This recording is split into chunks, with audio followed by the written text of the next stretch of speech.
Start करने वाले हैं आपका नया चैप्टर केमिकल काइनेटिक्स। ठीक है, तो केमिकल काइनेटिक्स बहुत ही ज़्यादा इंटरेस्टिंग और साथ में बहुत ही ज़्यादा इम्पोर्टेंट भी है। ठीक है, तो जो आपका केमिकल काइनेटिक्स होता है, ठीक, अगर आप नाम के थ्रू समझे, सारा चैप्टर मेन है आपका समझने का। ठीक, केमिकल काइनेटिक्स बहुत इजी चैप्टर है और एग्जाम में भी बहुत क्वेश्चन मिलते हैं आपके किससे, केमिकल काइनेटिक्स से। ठीक है, अब केमिकल काइनेटिक्स को आपको थोड़ा थोड़ा प्रैक्टिकली भी समझना होता है। ठीक, यहाँ क्या होता है, थ्योरेटिकल पोर्शन अलग है और प्रैक्टिकल पोर्शन आपका अलग है। ठीक है, कैसे, वो हम वन बाय वन अपनी वीडियो में डिस्कस करने वाले हैं। ठीक है, तो सबसे पहले केमिकल काइनेटिक्स होती क्या है, हम इसको समझ लेते हैं।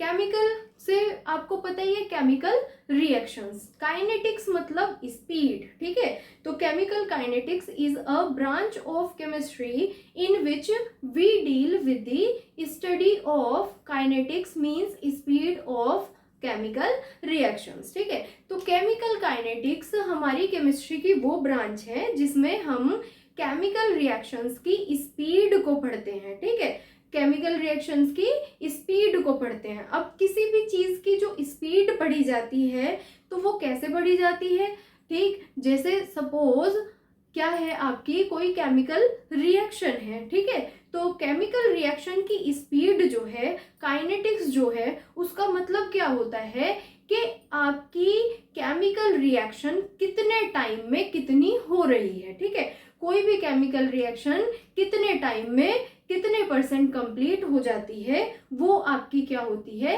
केमिकल काइनेटिक्स, मतलब उस रिएक्शन की काइनेटिक्स होती है। ठीक, तो केमिकल काइनेटिक्स में हम क्या करेंगे, रिएक्शंस के रेट को पढ़ने वाले हैं कि रिएक्शन आपकी किस तरीके से क्या होती है, स्पीड में अपने आगे बढ़ती है। ठीक है, रिएक्टेंट में क्या चेंज आते हैं टाइम के साथ साथ, प्रोडक्ट में क्या चेंज आते हैं, कितने टाइम पे कितना प्रोडक्ट बनता है। ठीक है, इस तरह की चीजें, क्या आपकी रिएक्शन की ऑर्डर है, मतलब कोई रिएक्शन कितनी फास्ट होती है, कोई रिएक्शन कितनी स्लो होती है। ठीक है, और किसी रिएक्शन के फास्ट होने का मेन रीजन क्या है, किसी रिएक्शन के स्लो होने का मेन रीजन क्या है, ये सारी चीजें हम इस चैप्टर में पढ़ेंगे। ठीक है, कौन कौन से ऐसे फैक्टर्स होते हैं जो रिएक्शन की स्पीड को बढ़ाते हैं, कौन कौन से ऐसे फैक्टर्स होते हैं जो रिएक्शन की स्पीड को घटाते हैं, इस तरह की सारी चीजें। ठीक है, फिर हम कुछ न्यूमेरिकल्स जो आपके practically first order, second order, third order, अभी आपको नहीं समझ आएगा। ठीक है, क्या होता है कि ऑर्डर ऑफ द रिएक्शन, अभी जैसे हम वन बाय वन हर एक टॉपिक कवर करेंगे चैप्टर का, तो उस अकॉर्डिंग आपको सब समझ में आता चल जाएगा। ठीक है, किस तरह का ऑर्डर है किसी रिएक्शन का, ठीक है, वो कितनी स्पीड से क्या होगी, आपकी केमिकल रिएक्शन कंप्लीट होगी, ये सब हमें केमिकल काइनेटिक्स में पढ़ना है। ठीक है, टेम्परेचर के साथ क्या होता है, आपकी किसी भी पर्टिकुलर रिएक्शन की रेट बढ़ती है या नहीं बढ़ती है। ठीक, इस तरीके से। तो आइए हम अपना चैप्टर स्टार्ट करते हैं। ठीक, तो केमिकल काइनेटिक्स में आपको पता ही चल गया है हम पढ़ते क्या है, speed of any chemical reaction. ठीक है, सबसे पहले तो केमिकल काइनेटिक्स में किसी केमिकल रिएक्शन की स्पीड को पढ़ा जाता है। ठीक है, तो अब स्पीड को हम यहाँ पे क्या बोलने वाले हैं, किसी भी पर्टिकुलर रिएक्शन का रेट, रेट मतलब स्पीड। ठीक है, तो क्या हो गया, rate of reaction, rate of reaction मतलब ROR, rate of reaction, rate का मतलब है स्पीड ऑफ द रिएक्शन। ठीक है, तो किसी रिएक्शन की स्पीड हम कैसे मेजर कर सकते हैं, क्या होता है रिएक्शन में, रिएक्टेंट होता है। ठीक है, फिर रिएक्शन आपकी क्या होती है, स्टार्ट होती है, तो क्या बनना शुरू हो जाता है, प्रोडक्ट बनना शुरू हो जाता है। ठीक है, अब फॉर एग्जाम्पल अगर कोई रिएक्शन है A से B, तो A क्या है आपका, रिएक्टेंट। ठीक है, B क्या है आपका, प्रोडक्ट। ठीक, तो अब इस रिएक्शन की स्पीड यानी कि इस रिएक्शन का रेट मैं कैसे पढ़ सकती हूँ, यही पढ़ सकती हूँ कि आपका जो A है, रिएक्टेंट है, वो कितने टाइम में कितना प्रोडक्ट क्या हो रहा है, बना रहा है। मतलब जो रिएक्टेंट है वो कितने टाइम में कितना डिक्रीज होता चला जा रहा है और जो प्रोडक्ट है वो कितने टाइम में कितना इंक्रीज होता चला जा रहा है। ठीक है, कोई जब पर्टिकुलर रिएक्शन होती है तो उसमें क्या होता है, अगर मैं जनरली बात करूं, ठीक है, तो क्या होता है, रिएक्टेंट आपस में रिएक्ट करते हैं और क्या बनाते हैं, प्रोडक्ट बनाते हैं। ठीक है, तो जैसे जैसे टाइम बढ़ता चला जाता है रिएक्टेंट आपका क्या होता चल जाता है, डिक्रीज होता चल जाता है। ठीक है, प्रोडक्ट आपका क्या होता चल जाता है, इंक्रीज होता चल जाता है। अगर हम जनरली किसी रिएक्शन की बात करें, वो रिएक्शन इरिवर्सिबल रिएक्शन ना हो तब। ठीक, तो रेट ऑफ रिएक्शन क्या होता है, the rate of a chemical reaction में be defined as the change in the concentration of reactant or product with respect to time। ठीक है, तो क्या होता है आपका rate of reaction, rate of reaction होता है change of concentration of reactant और product with respect to time. ठीक है, कंसंट्रेशन की चेंज को हम किसके रेस्पेक्ट में पढ़ेंगे, टाइम के रेस्पेक्ट में ही तो पढ़ेंगे ना भाई। ठीक है, स्पीड, किसी केमिकल रिएक्शन की स्पीड क्या हो गई, जितनी कंसंट्रेशन में चेंज आ रही है और जितने टाइम में आ रही है। ठीक है, तो क्या हो गई speed, change in concentration of reactant और प्रोडक्ट। ठीक है, तो जो आपका रेट होता है रिएक्शन का वो हम रिएक्टेंट के रिस्पेक्ट में भी पढ़ सकते हैं और प्रोडक्ट के रिस्पेक्ट में भी पढ़ सकते हैं। ठीक है, रिएक्टेंट के रिस्पेक्ट में पढ़ेंगे तो मतलब कितने टाइम में कितना रिएक्टेंट आपका डिक्रीज होता चला जाता है। ठीक है, तो चेंज तो हो ही रही है ना कंसंट्रेशन किसकी, रिएक्टेंट की, और प्रोडक्ट के रेस्पेक्ट में पढ़ेंगे तो कितने टाइम में आपका कितना प्रोडक्ट इंक्रीज होता चला जाता है, क्योंकि किसी भी पर्टिकुलर केमिकल रिएक्शन में रिएक्टेंट क्या होता है, डिक्रीज, तभी तो प्रोडक्ट इंक्रीज होता है। ठीक है, तो क्या हो गया आपकी रेट ऑफ रिएक्शन का formula, change in concentration of reactant और product with respect to time. ठीक है, तो ये जो हम पढ़ रहे हैं ये सारा का सारा थ्योरेटिकल रेट है। कौन सा रेट है, थ्योरेटिकल रेट। थ्योरेटिकल रेट मतलब एक हमने अपने तरीके से बोल दिया कि किसी भी रिएक्शन की स्पीड क्या होती है, वही उसकी कंसंट्रेशन में जो चेंज होता है किसके साथ, टाइम के साथ, या कंसंट्रेशन में चेंज जो होता है विद रिस्पेक्ट टू टाइम, तो वो क्या होती होगी, उसकी स्पीड होती होगी किसी भी रिएक्शन की, कि कितनी रिएक्शन में आपका रिएक्टेंट कितना प्रोडक्ट बना रहा है, कितने टाइम में बना रहा है। ठीक है, तो वो क्या होगा आपका रिएक्शन का रेट होगा। तो ये हमने थ्योरेटिकली बोल दिया, जनरल सी बात जो हमें बोलनी भी चाहिए। ठीक है, लेकिन जो हमारा केमिकल काइनेटिक्स चैप्टर है, ठीक है, ये बहुत ज्यादा कोरिलेट होता है प्रैक्टिकल पॉइंट ऑफ व्यू से। ठीक, तो हमारे पास एक रेट होता है प्रैक्टिकली रेट। ठीक, वो रेट कहाँ से आता है, वो रेट आता है आपका जब हम लैब में प्रैक्टिकल करते हैं। आपकी बहुत सारी मतलब मैक्सिमम रिएक्शन क्या की जाती है, लैब में प्रैक्टिकल करके तब पता लगाया जाता है कि उस रिएक्शन, जो रिएक्शन है वो कितने टाइम में कितने प्रोडक्ट बना रही है। ठीक है, तो क्या होता है जब हम प्रैक्टिकली पढ़ेंगे किसी भी पर्टिकुलर रिएक्शन का रेट, तो ध्यान से समझना, जब हम प्रैक्टिकली पढ़ते हैं तो हमारे पास तो रिएक्टेंट ही है, प्रोडक्ट तो अभी बना नहीं है।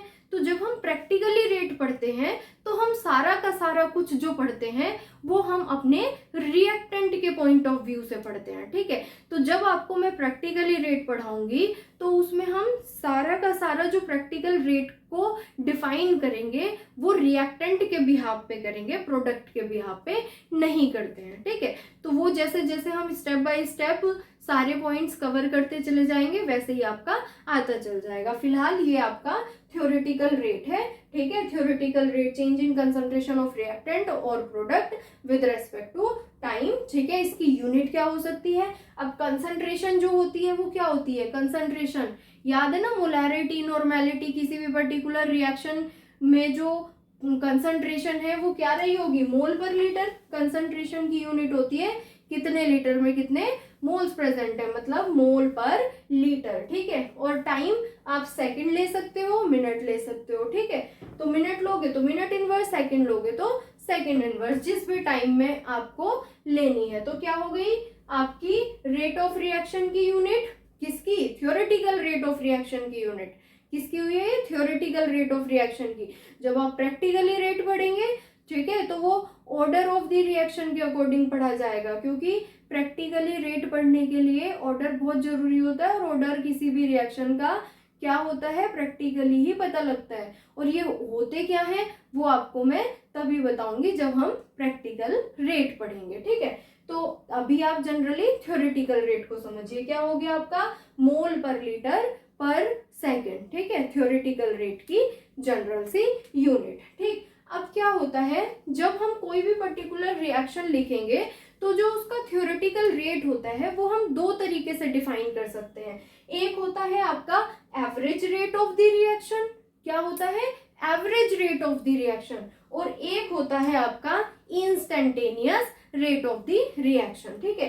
तो थ्योरेटिकल रेट आपके दो तरह के हैं, average rate of the reaction and instantaneous rate of the reaction, ठीक है। तो क्या होता है average rate of the reaction और instantaneous rate of the reaction, one by one हम पहले उसको समझ लेते हैं रिएक्शन के एग्जाम्पल की हेल्प से, ठीक है। तो अब हम थ्योरेटिकल रेट को पढ़ रहे हैं दो पार्ट्स में, कि थ्योरेटिकल रेट जो होता है वो दो तरह से रिप्रेजेंट किया जा सकता है, एवरेज रेट और इंस्टेंटेनियस रेट, ठीक है। तो क्या डिफरेंस है एवरेज रेट और इंस्टेंटेनियस रेट में, देखो एवरेज का मतलब होता है कि किसी दो टाइम इंटरवल के बीच में या किसी पर्टिकुलर स्पेसिफिक टाइम इंटरवल के बीच में जो रिएक्शन का रेट रहा होगा वो आपका एवरेज रेट ऑफ रिएक्शन कहा जाता है, ठीक है। सपोज आपने रिएक्शन स्टार्ट की है, ठीक है, तो रिएक्शन 10 मिनट पे कुछ रिएक्टेंट डिक्रीज हुआ होगा, ठीक, 20 मिनट पे डिक्रीज हुआ होगा, 30 मिनट पे डिक्रीज हुआ होगा, 40 मिनट पे कुछ डिक्रीज हुआ होगा,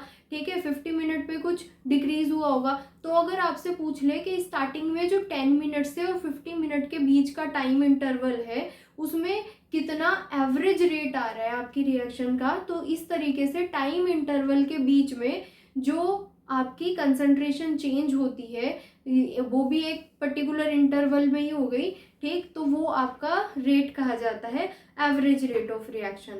लेकिन कोई इंस्टेंट पॉइंट पे अगर पूछ ले, ठीक है, कि मतलब आपकी रिएक्शन स्टार्ट हो गई, तो रिएक्शन स्टार्ट होने के 5 मिनट बाद, ठीक है, मतलब 5 मिनट पे रिएक्टेंट कितना था आपका, ठीक है, तो कोई पर्टिकुलर टाइम पे, फिक्स टाइम पे, स्पेसिफिक टाइम पे अगर रिएक्शन का रेट होता है तो वो आपका क्या कहलाता है, instantaneous rate of reaction.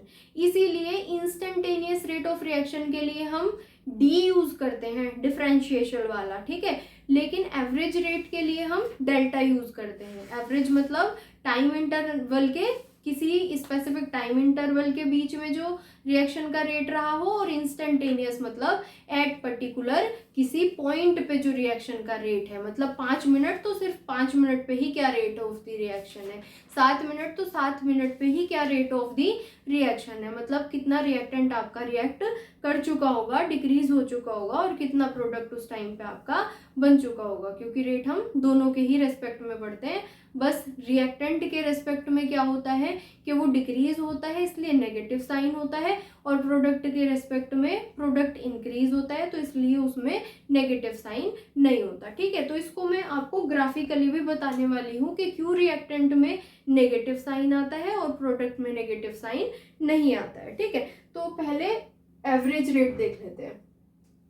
The change in concentration, ठीक है, बोथ रिएक्टेंट और प्रोडक्ट दोनों की ही concentration with specific time interval, ठीक है, with specific time interval is called the average rate of reaction, ठीक है।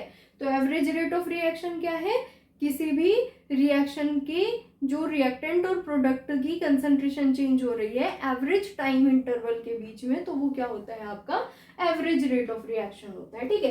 फॉर एग्जांपल ए से बी बन रहा है, ये एक रिएक्शन है, ठीक है, ए आपका रिएक्टेंट है, बी आपका प्रोडक्ट है, ठीक है। तो क्या होता है, सपोज टाइम t1 है, पहले तो time t is equal to 0 था, ठीक है, उस पे तो ए आपका पूरा 100% जितना था ए रिएक्टेंट वो कंप्लीट है, उस टाइम पे बी नहीं बना होगा, ठीक है, बी क्या था 0। फिर time t1 is equal to, तो जो ए है आपका वो कितना रह गया, a1 रह गया, ठीक है। इसका मतलब इसमें से कुछ माइनस हुआ होगा, ठीक है, और जितना माइनस हुआ उतना ही क्या बन गया आपका प्रोडक्ट बन गया, ठीक है।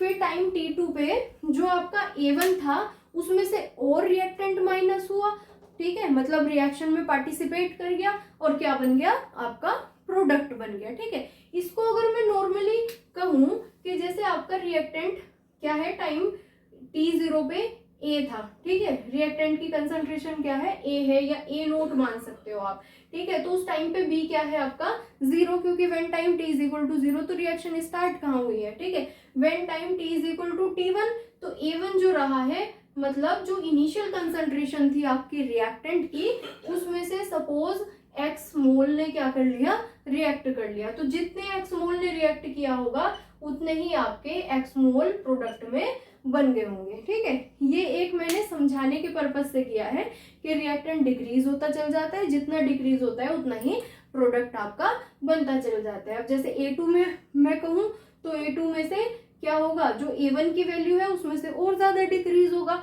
उतना ही प्रोडक्ट आपका और बन जाएगा, इस तरीके से, ठीक है। तो अभी हम सिर्फ सिंपल कंसीडर करके चलते हैं। When time T1 is equal to, तो A की कंसंट्रेशन A1 है, B की कंसंट्रेशन B1 है, ठीक है। When time T is equal to T2 तो A की कंसंट्रेशन A2 है, जो अब A1 से कम बची होगी, ठीक है, और B की कंसंट्रेशन B2 है, ठीक है, जो B1 से ज्यादा हो चुकी होगी, ठीक है। तो एवरेज रेट ऑफ रिएक्शन हम क्या पढ़ रहे हैं, average rate of reaction with respect to reactant A, ठीक है। तो अब मुझे एवरेज रेट निकालना है तो क्या करना पड़ेगा, T2 माइनस T1, T2 और T1 के बीच का रेट निकालना है, तो T2 माइनस T1, ठीक है, तो क्या होगा A2 minus A1, A2 minus A1। अब आप सोचो जो A2 है वो तो और भी कम है और A1 क्या था, ज्यादा था, क्योंकि रिएक्टेंट तो डिक्रीज होता चल जाता है, ठीक है। तो A2 में से A1 घटेगा तो क्या होगा, माइनस का साइन आएगा। तो जब भी आप रिएक्टेंट के रेस्पेक्ट में रेट लिखेंगे तो साइन आपका नेगेटिव आएगा, ठीक है। प्रोडक्ट के रेस्पेक्ट में लिखेंगे तो साइन आपका पॉजिटिव आएगा। तो इसको हम ग्राफिकली देख लेते हैं, ठीक है। तो क्या होता है, ये मैंने इधर टाइम ले लिया 10, 20, 30, 40, 50 एंड सो ऑन, ठीक। ये सिर्फ जस्ट एक सिंप्लीफिकेशन है समझने के लिए, ठीक। और मैंने टाइम वर्सेस किसका ग्राफ लिया है, रिएक्टेंट का ग्राफ लिया है, ध्यान से समझना, किसका लिया है, रिएक्टेंट। तो रिएक्शन में रिएक्टेंट वो होता है जो स्टार्टिंग में 100% प्रेजेंट है, अभी कोई प्रोडक्ट नहीं बना। जब रिएक्शन होनी शुरू हो जाएगी, मतलब when time T is equal to 0 तो आपका जो रिएक्टेंट है वो 100% है, ठीक है। मैंने इसको A0 बोल दिया, 100% रिएक्टेंट की कंसंट्रेशन। तो इनिशियल कंसंट्रेशन ऑफ रिएक्टेंट क्या होती है, ये बहुत ज्यादा इंपॉर्टेंट है समझने के लिए, क्योंकि आगे न्यूमेरिकल में हमें हर जगह अप्लाई करनी पड़ेगी, ठीक है। इनिशियल कंसंट्रेशन ऑफ रिएक्टेंट क्या होती है आपकी A0, जो क्या होगी अगर मैं परसेंटेज में कहूँ तो अभी 100% है रिएक्टेंट, कोई रिएक्शन स्टार्ट नहीं हुई, ठीक है। तो जैसे जैसे टाइम बढ़ेगा आपके रिएक्टेंट का कंजम्पशन बढ़ता चला जाएगा, ठीक है। मतलब रिएक्टेंट क्या होता चल जाएगा, कंज्यूम होता चल जाएगा, ठीक है, रिएक्शन में पार्टिसिपेट करता चला जाएगा और प्रोडक्ट बनता चला जाएगा, ठीक है। तो when time T is equal to suppose 10 minute, तो रिएक्टेंट आपका 90 पे पहुंच गया, 90%, 10% कंज्यूम हो गया, 90 पे पहुंच गया, ठीक है। 20 में कितने पे पहुंच गया, सपोज 80 पे पहुंच गया, ठीक है। 30 पे कितने में पहुंच गया, ठीक। इस तरीके से डिक्रीज होता चला जा रहा है। वैसे तो जरूरी नहीं होता, प्रैक्टिकली अगर मैं कहूँ कि 10 मिनट पे अगर 10% कंज्यूम हो रहा है तो अगले 10 मिनट में भी 10% ही कंज्यूम हुआ होगा। यही तो हमें मेन पढ़ना होता है रिएक्शन की स्पीड में, ठीक है। जब ऑर्डर ऑफ द रिएक्शन पढ़ते हैं तो कोई जरूरी नहीं है कि 10 मिनट में 10% कंज्यूम हो रहा है तो अगले आने वाले 10 मिनट में भी 10% कंज्यूम हो सकता है अगले जो 10 मिनट है उसमें रिएक्शन ही 90% कंप्लीट हो जाए, ठीक है। तो लीनियर कुछ नहीं होता इस तरीके से। कहने का मतलब है कि आपका रिएक्टेंट डिक्रीज हो रहा है, कंसंट्रेशन क्या होती है आपकी, चेंज होती रहती है, कि 10 मिनट में रिएक्शन फास्ट भी हो सकती है, हो सकता है अगले 10 मिनट में बहुत स्लो हो गई हो तो रिएक्टेंट बहुत कम कंज्यूम हुआ हो, लेकिन होगा तो कंज्यूम ही, ठीक। तो क्या होगा, एवरेज रेट डेल्टा ए जो मैंने निकाला है, सपोज T1 पे A1 कंसंट्रेशन आपकी 50% मान ली, ठीक है, 50% हो गई थी जब आपकी रिएक्शन 10 मिनट चल गई तो जो आपका रिएक्टेंट था वो 50% कंज्यूम हो गया, सोचो। ठीक है, जब रिएक्शन आपकी अगले 10 मिनट और चली, मतलब टाइम T2 कितना हो गया 20, तो आपका रिएक्टेंट कितना बचा, 30% बचा। ठीक है, कितना कंज्यूम हो गया, 100 में से 30 अगर घटाएंगे मतलब 70% रिएक्टेंट कंज्यूम हो गया है। ठीक है, कितना बचा आपका, 30 बचा। ऐसे ही आगे चलते रहेंगे तो रिएक्शन में रिएक्टेंट क्या होता है, डिक्रीज होता रहेगा।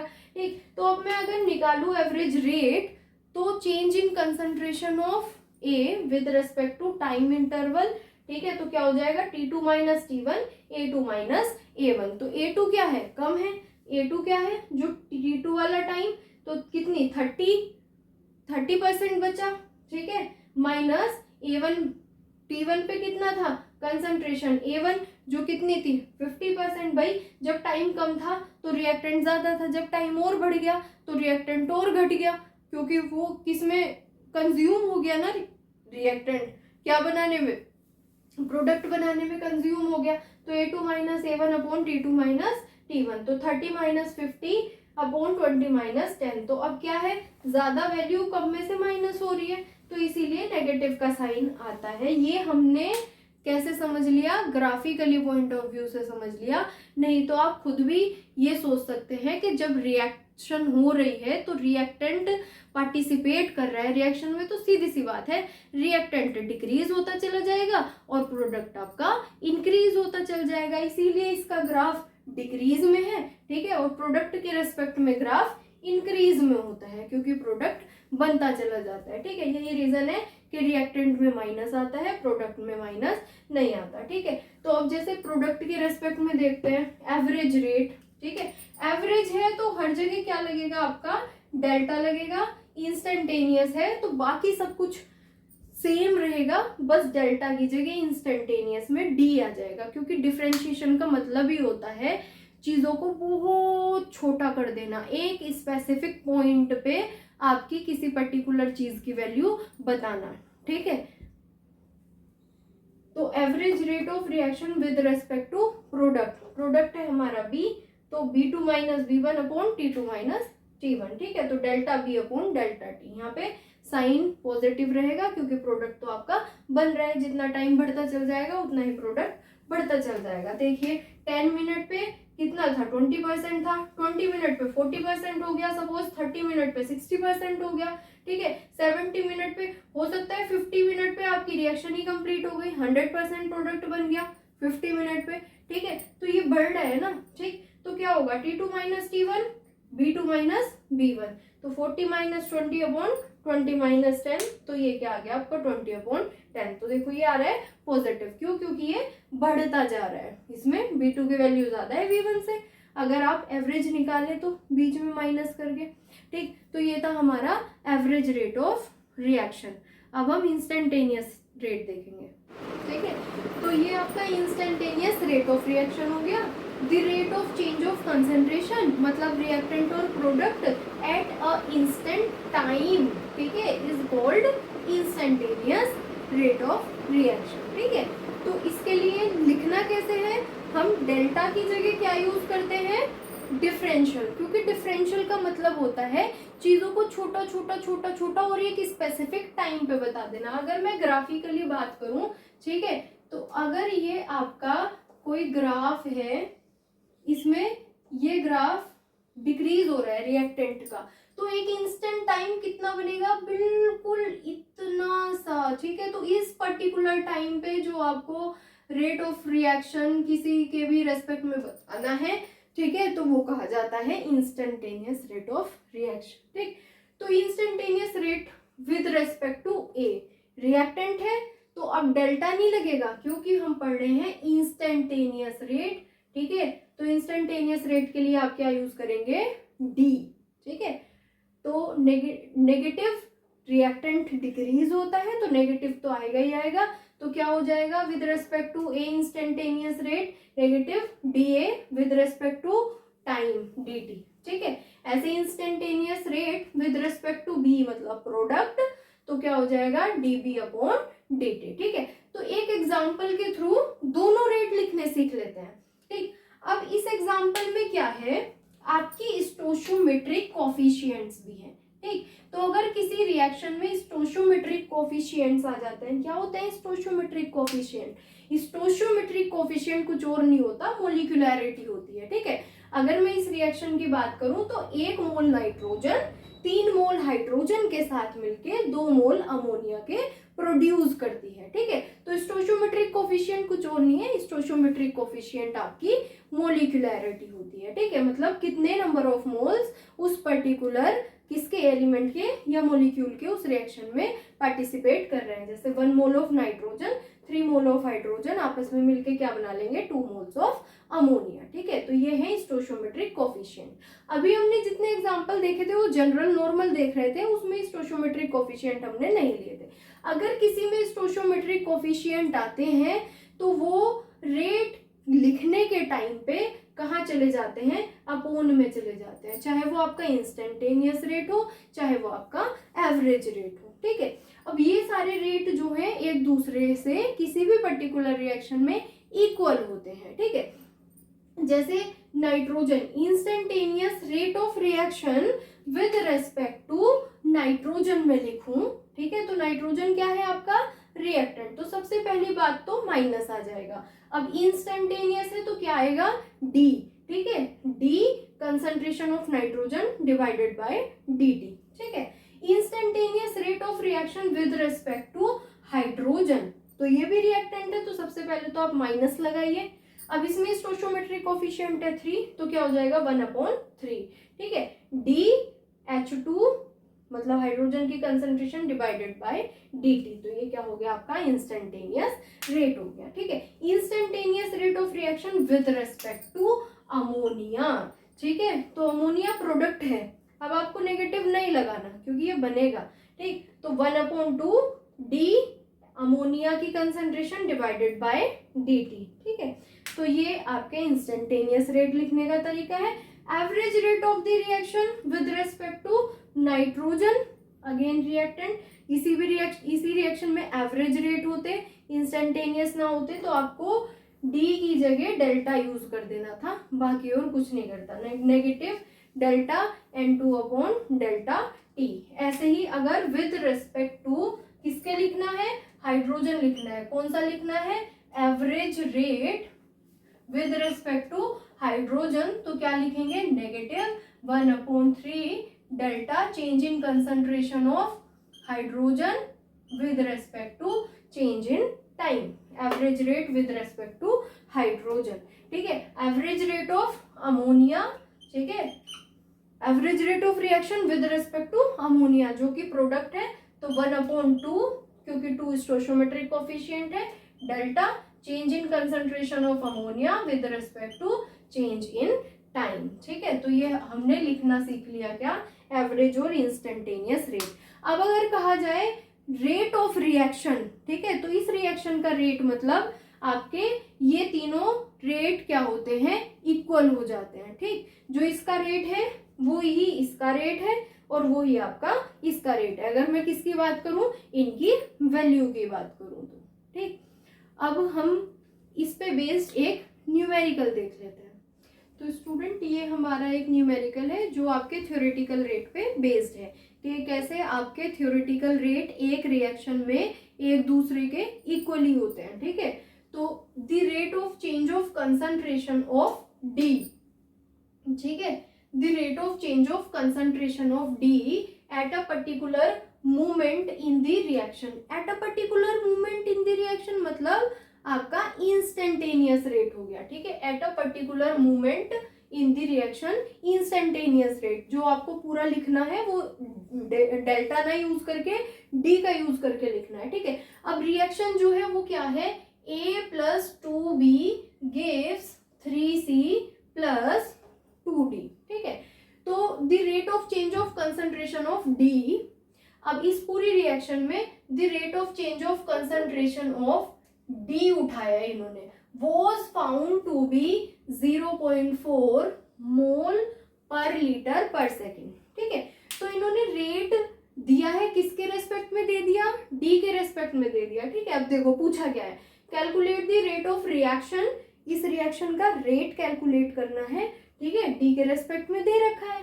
Calculate the rate of reaction, rates of disappearance of A, disappearance of B and rate of appearance of C. ठीक है, हमें कैलकुलेट करना है ए और बी जो हमारे रिएक्टेंट है। देखो, जब कोई रिएक्टेंट होता है तो उसको डिसअपियरेंस भी लिखा जाता है। क्यों? क्योंकि आपका रिएक्टेंट डिक्रीज होता चला जा रहा है, तो इसका मतलब आप ऐसे भी लिख सकते हो rate of disappearance of reactant. ठीक है, और rate of reappearance of product, तो प्रोडक्ट के रेस्पेक्ट में आप रीअपियरेंस लिख सकते हो, रिएक्टेंट के रेस्पेक्ट में आप डिसअपियरेंस लिख सकते हो। ठीक है, बाकी कुछ ऐसा चेंज नहीं है। तो rate of disappearance of A B, ठीक है, and the rate of appearance of C at the given moment. तो उसी मोमेंट पे आपको ए के रेस्पेक्ट में, बी के रेस्पेक्ट में डिसअपियरेंस रेट निकालना है और सी के रेस्पेक्ट में अपीयरेंस रेट निकालना है। ठीक है, कहने का मतलब है ए के, बी के, सी के रेस्पेक्ट में आपसे रेट पूछा हुआ है। ठीक है, तो सबसे पहले हम रेट ऑफ रिएक्शन लिखते हैं। इस पूरी रिएक्शन का रेट लिख लो, जो क्या होगा,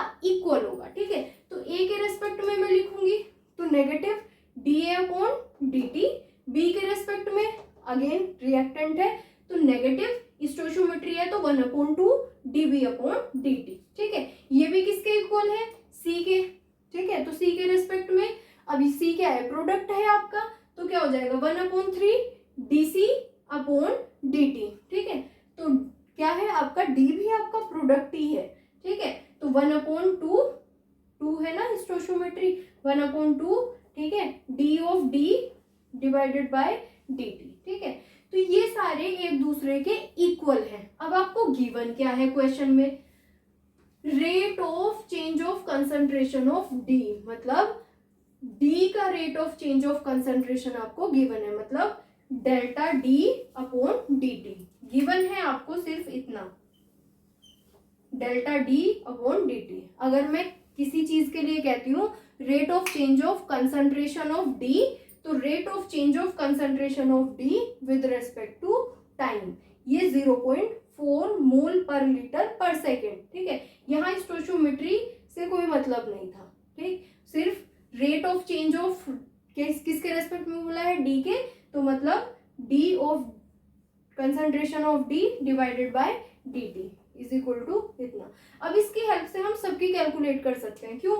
अगर मुझे ए का रेट ऑफ डिसअपियरेंस निकालना है तो मैं इसको और इसको इक्वल रख दूं, रिएक्शन में इक्वल ही है, सबके रेट रिएक्शन में इक्वल है इस स्टोइचियोमेट्री के अकॉर्डिंग। ठीक है, स्टोइचियोमेट्री लगी तो है सब पे।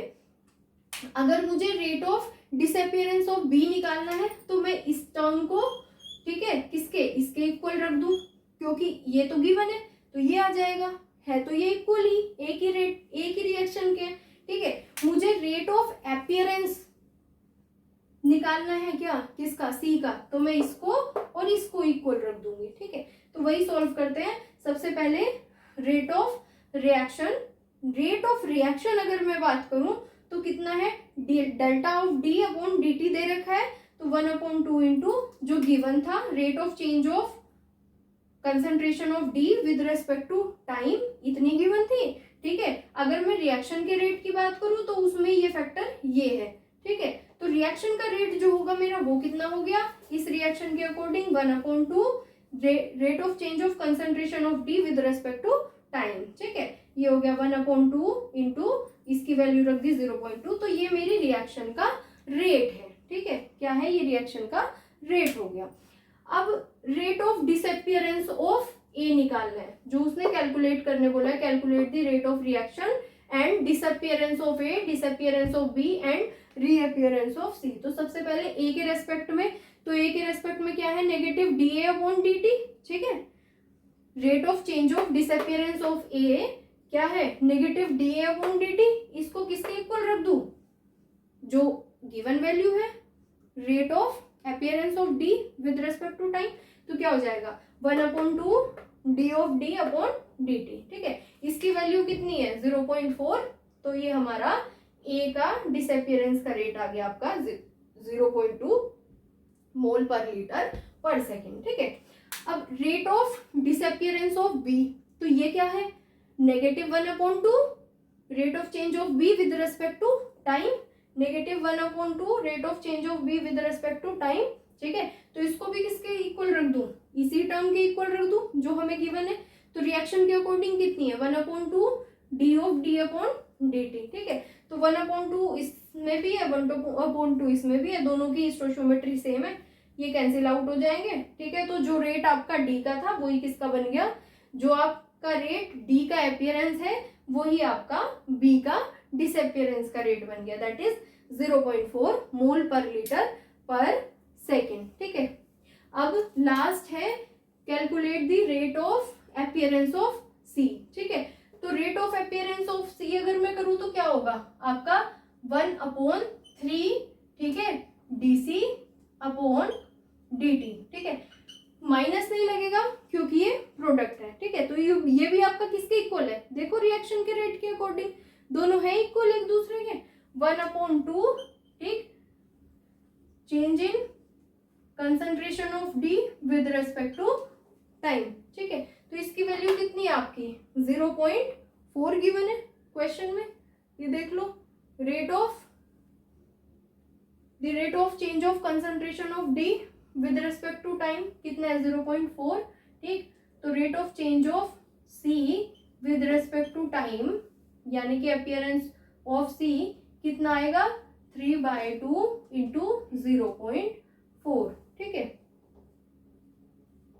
तो 0.6 मोल पर लीटर पर सेकेंड, ठीक। तो ये अभी तक हमने आपके इंस्टेंटेनियस रेट और एवरेज रेट देखा, जो हमारा पूरा थ्योरेटिकल रेट पे बेस्ड था, जिसकी कॉमन सी बात है change in concentration with respect to change in time, ठीक।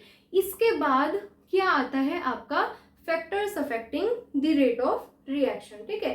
तो कुछ फैक्टर्स होते हैं जो रिएक्शन के रेट को अफेक्ट करते हैं। तो सीधी सी बात है, जैसे कि टेम्परेचर, अगर आप किसी भी रिएक्शन में टेम्परेचर बढ़ा दोगे तो रिएक्शन फास्ट होती है, डायरेक्टली प्रोपोर्शनल होता है, ठीक है। सरफेस एरिया, अगर जो रिएक्टेंट है उसका सरफेस एरिया ज्यादा होता है तो रिएक्शन की स्पीड भी ज्यादा होती है। जब ज्यादा सरफेस एरिया होगा, ठीक है, तो रिएक्शन करने की टेंडेंसी ज्यादा हो जाएगी, रिएक्टेंट की आपस में कोलिजन ज्यादा हो जाएंगे एक तरीके से। नेक्स्ट फैक्टर है आपका कॉन्सेंट्रेशन ऑफ द रिएक्टेंट। तो रिएक्टेंट की कॉन्सेंट्रेशन जितनी ज्यादा होगी उतना ही रिएक्शन का रेट ज्यादा होता है। रीजन, क्योंकि जितनी ज्यादा रिएक्शन की कॉन्सेंट्रेशन होती है उतने ही ज्यादा नंबर ऑफ कोलिजन्स बढ़ते हैं, और नंबर ऑफ कोलिजन तो आपका क्या जनरेट करता है, रिएक्शन की स्पीड जनरेट करता है। बेसिकली नंबर ऑफ कोलिजन्स आपके ऑर्डर ऑफ द रिएक्शन भी होते हैं, ठीक है। जितने कोलिजन साइमल्टेनियसली कितने मॉलिक्यूल्स आपस में कोलाइड करते हैं, ठीक है, वो आपकी किससे कोरिलेट होता है, ऑर्डर ऑफ द रिएक्शन से कोरिलेट होता है, ठीक। नेक्स्ट एक फैक्टर होता है आपका कैटेलिस्ट। तो कैटेलिस्ट आप सभी ने पढ़े हैं, कैटेलिस्ट वो सब्सटेंसेस होते हैं जो रिएक्शन के रेट को बढ़ाते हैं लेकिन रिएक्शन में पार्टिसिपेट नहीं करते हैं, मतलब अपनी रिएक्शन में पार्टिसिपेट करते हैं, अपनी कॉन्सेंट्रेशन डिक्रीज नहीं करते।